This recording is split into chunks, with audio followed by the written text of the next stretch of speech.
السلام علیکم۔ آج کا ہمارا ٹاپک ہوگا سورۃ آل عمران کی پہلی آیات اور اس کی تفسیر۔ پہلے ہم نے سورۃ آل عمران کے بارے میں جانا تھا کہ یہ کب نازل ہوئی، کہاں نازل ہوئی، اس میں کتنی صورتیں، کتنی آیتیں، اس کے فضائل جانیں اور اس کے مضامین بھی جانیں اور مناسبت بھی جانیں۔ اب ہم یہ جانیں گے سورۃ آل عمران کی پہلی آیت میں کیا ذکر فرمایا اللہ تعالیٰ نے ہمارے لیے۔ چلیں سنتے ہیں۔ بسم اللہ الرحمن الرحیم، الف لام میم، اللہ لا الہ الا هو الحی القیوم۔ اللہ وہ ہے جس کے سوا کوئی معبود نہیں، وہ خود زندہ دوسروں کو قائم رکھنے والا ہے۔ اب الف لام میم، ان حروف کو حروف مقطعات کہتے ہیں، ان کی مراد اللہ ہی بہتر جانتا ہے۔ مفسرین نے فرمایا کہ یہ آیات نجران نامی علاقے کے فرد کے متعلق نازل ہوئی جو 60 افراد پہ مشتمل تھا۔ اس میں 14 سردار اور 3 قوم کے بڑے آدمی تھے۔ ان کے 3 میں سے ایک ابو حارثہ بن علقمہ تھا جو عیسائیوں کے تمام علماء اور پادریوں کا پیشوائے اعظم تھا۔ عیسائی حکمران بھی اس کی عزت کرتے تھے۔ یہ تمام لوگ عمدہ اور قیمتی لباس پہن کر بڑے شان اور شوکت سے سرکار دو عالم صلی اللہ تعالی علیہ وآلہ وسلم سے مناظرہ کرنے کے ارادے سے آئے۔ جب یہ مسجد نبوی شریف میں داخل ہوئے تو حضور صلی اللہ علیہ وسلم اس وقت نماز عصر ادا فرما رہے تھے۔ ان لوگوں کی نماز کا وقت بھی قریب آ گیا اور انہوں نے بھی مسجد نبوی شریف ہی میں مشرق یعنی بیت المقدس کی طرف منہ کر کے اپنی نماز شروع کر دی۔ نماز کے بعد نبی کریم صلی اللہ علیہ وسلم سے گفتگو شروع کی۔ سرکار دو عالم صلی اللہ تعالی علیہ وسلم نے فرمایا، تم اسلام لے آؤ۔ انہوں نے جواب دیا، ہم آپ سے پہلے اسلام لا چکے ہیں۔ سرکار کائنات صلی اللہ علیہ وسلم نے فرمایا، تمہارا اسلام کا دعویٰ غلط ہے اور تمہارا اسلام کے غلط ہونے کا سبب یہ ہے کہ تم کہتے ہو کہ اللہ عز و جل کی اولاد ہے، نیز تمہارا بتوں کو پوجنا اسلام میں منع ہے اور تمہارا خنزیر کھانا بھی اسلام کی راہ میں رکاوٹ ہے۔ اس کے جواب میں انہوں نے کہا، حضرت عیسیٰ علیہ السلام خدا کے بیٹے نہ ہوں تو بتائیں ان کا باپ کون ہے؟ پھر وہ سب بولنے لگے۔ حضور صلی اللہ علیہ وسلم نے فرمایا، کیا تم نہیں جانتے کہ بیٹا باپ کے در مشابہ یعنی ملتا جلتا ہے؟ انہوں نے اقرار کیا۔ پھر نبی کریم صلی اللہ علیہ وسلم نے فرمایا، کیا تم نہیں جانتے کہ ہمارا رب عز و جل حی لا یموت ہے، اس کے لیے موت ناممکن ہے، حضرت عیسیٰ علیہ السلام پر موت آنے والی ہے؟ انہوں نے اس کا بھی اقرار کرا۔ پھر تاجدار رسالت صلی اللہ علیہ وسلم نے فرمایا، کیا تم نہیں جانتے کہ ہمارا رب عز و جل بندوں کا کارساز، ان کی حقیقی حفاظت کرنے والا اور روزی دینے والا ہے؟ انہوں نے کہا، جی ہاں۔ اس پر نبی کریم صلی اللہ علیہ وسلم نے فرمایا، کیا حضرت عیسیٰ علیہ السلام بھی ایسے ہی ہیں؟ انہوں نے جواب دیا، نہیں۔ اس پر نبی کریم صلی اللہ علیہ وسلم نے فرمایا، کیا تم نہیں جانتے کہ اللہ تعالیٰ پر آسمان اور زمین کی کوئی چیز پوشیدہ نہیں؟ انہوں نے اقرار کیا۔ حضور اقدس صلی اللہ علیہ وسلم نے فرمایا، کیا حضرت عیسیٰ علیہ السلام اللہ عز و جل کے بتائے بغیر اس میں سے کچھ بتاتے ہیں؟ انہوں نے کہا، نہیں۔ رسول اللہ صلی اللہ علیہ وسلم نے فرمایا، کیا تم نہیں جانتے کہ حضرت عیسیٰ علیہ السلام حمل میں رہے، پیدا ہونے والے بچوں کی طرح پیدا ہوئے اور بچوں کی طرح انہیں غذا دی گئی اور وہ کھاتے پیتے تھے۔ حضرت عیسیٰ علیہ السلام ان میں بھی مشابہ تقاضے تھے۔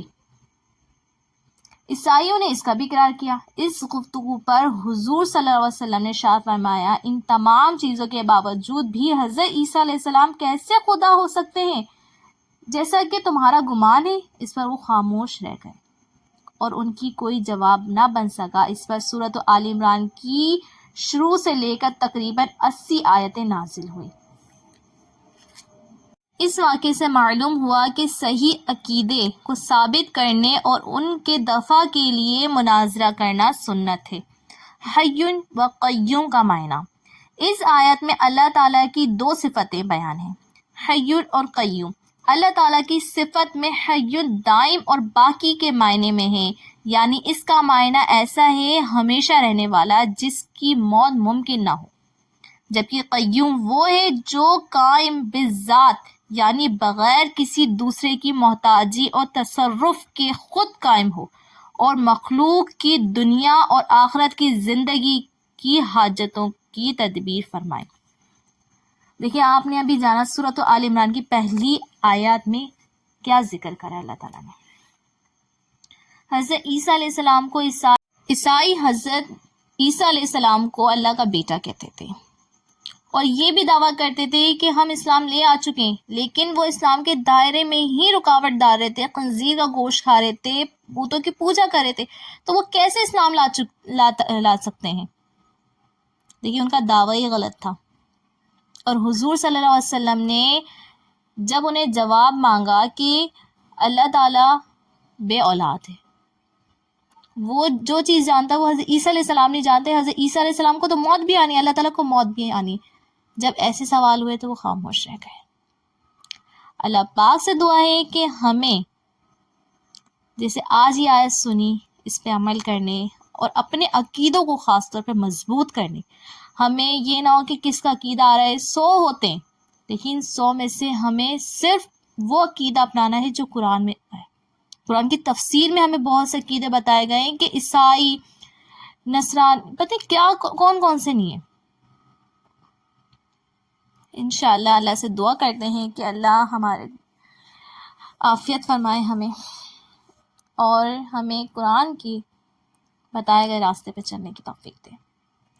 کہتے ہیں نا دین کا راستہ بہت کانٹوں بھرا ہے، جو چل گیا نا اس نے ہی منزل پا لی، اور دنیا آگ ہے لیکن اب اسی آگ میں کہتے ہیں کہ بس دنیا کے رہ جاتے ہیں، کیونکہ ہمیں مرنا نہیں ہے۔ ہم یہ کہتے ہیں ہمیں مرنا ہی نہیں ہے، کیونکہ ہمیں نا خوف ہی تب آتا ہے جب ہم کسی کی میت پہ ہوتے ہیں، اس سے پہلے ہمیں خدا کا خوف ہی نہیں آتا۔ ہم کچھ بھی کرتے، غیبت کرتے، چگلی کرتے، بغض رکھتے دل میں، ہمیں خوف نہیں آتا، لیکن ہمیں خوف تب آتا ہے جب ہم کسی میت کو دیکھتے، بے جان، کچھ بول نہیں سکتی، لیکن ہم چلتے پھرتے اللہ کی اشرف المخلوقات ہیں، پھر بھی ہمارا یہ حال ہے کہ ہم اپنی نماز کو درست پڑھتے ہیں، ہمیں یہ نہیں پتا کہ ہماری نماز قبول ہوتی ہے نہیں ہوتی، ہمیں فرض، واجب، مستحبات کچھ بھی نہیں پتا ہوگی، مکروہات بھی نہیں پتا ہوں گی۔ ہم مسلمان ہیں، ہمارے لیے سب سے بڑا فخر کی یہی بات ہے کہ ہم مسلمان ہیں۔ کیا ہم مسلمان ہونے کا دعویٰ کر سکتے ہیں؟ کیا ہمیں کوئی پوچھے کہ آپ ہمیں اسلام کے بارے میں کچھ بتائیں، کیا ہم بتا سکتے ہیں؟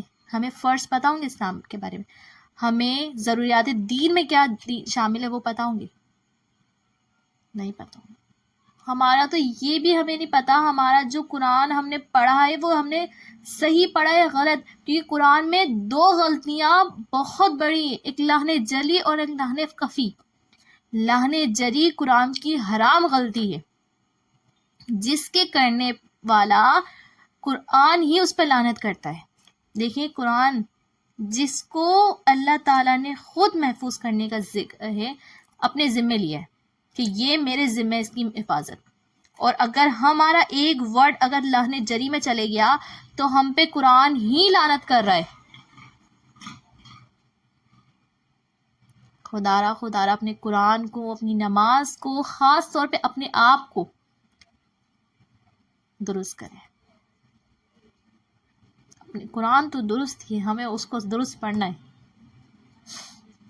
لیکن ہم دنیا کی رنگینوں میں اتنا گم ہیں کہ ہمیں کچھ بھی نہیں پتا۔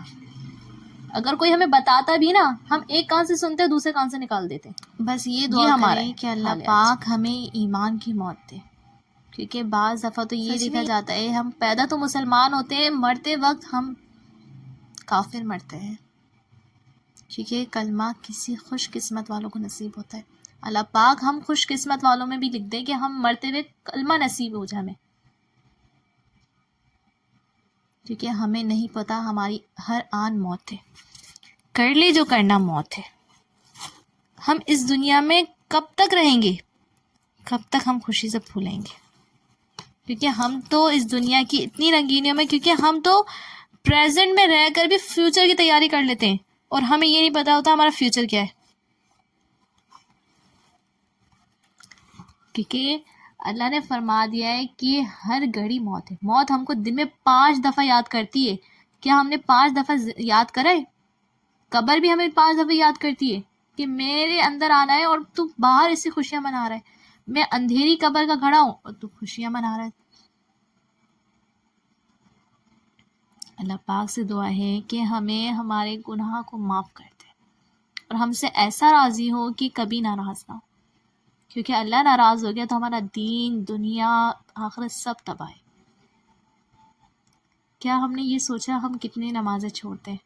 وہ اللہ ذات ہمیں پھر بھی رزق دیتا ہے کیونکہ اس نے وعدہ کرا ہے تم اٹھو گے بھوکے لیکن سو گے بھوکے نہیں۔